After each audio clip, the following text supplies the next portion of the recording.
অবশ্য তোমার মতো এমন খ্যাত গাইয়া ছেলে জীবন আর কি বা করতে পারবে। কেন বেন রিক্সা চালানো খারাপ? ভাইরে ভাই, অবশেষে আপন ছেলের ঘরে মা এবং ভাইয়ের জায়গা হলো না, তার ঠিকানা হলো দারোয়ানের বাসায়। হ্যালো দর্শক, আসসালামু আলাইকুম। আশা করি সকলেই ভালো আছেন, আমি আপনাদের দোয়ায় ভালো আছি। আবারও চলে আসলাম আর একটি নতুন রিভিউ ভিডিও নিয়ে। সেটা হলো শহরের ভাবি গ্রামের দেবর। নাটকটি একটি ধামাকা নাটক। নাটকটি ঈগল টিমের পক্ষ থেকে রিলিজ করা হয়েছে। অবশ্যই আপনারা যারা এখনও দেখেননি অবশ্যই দেখে আসুন। ঈগল টিমের পক্ষ থেকে আপনাদের জন্য দারুণ ধামাকা উপহার। সকলেই আমার সঙ্গে থাকুন, ভিডিওটি স্কিপ না করে কন্টিনিউ করুন এবং প্রতিনিয়ত আপডেট পাওয়ার জন্য। এবং দ্বিতীয় পর্বটি কবে আপলোড হবে সেই বিষয় সম্পর্কে জানতে পারবেন একটু পরেই। গ্রামের দেবর শহরের ভাবি নাটকটি একটি রোমাঞ্চকর এবং মায়াবী নাটক।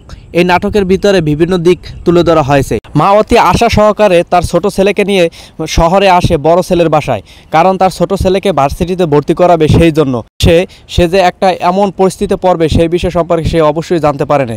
এই নাটকটিতে বাস্তবতা তুলে ধরা হয়েছে, তাই দর্শকের পক্ষ থেকে ঈগল টিভিকে জানাই অনেক ধন্যবাদ, কারণ এই বাস্তবতা তুলে ধরলে মানুষের চোখে আঙ্গুল দিয়ে দেখিয়ে দেওয়ার জন্য। অবশেষে দারোয়ানের পরিচয় থাকতে হলো মা এবং ছেলেকে।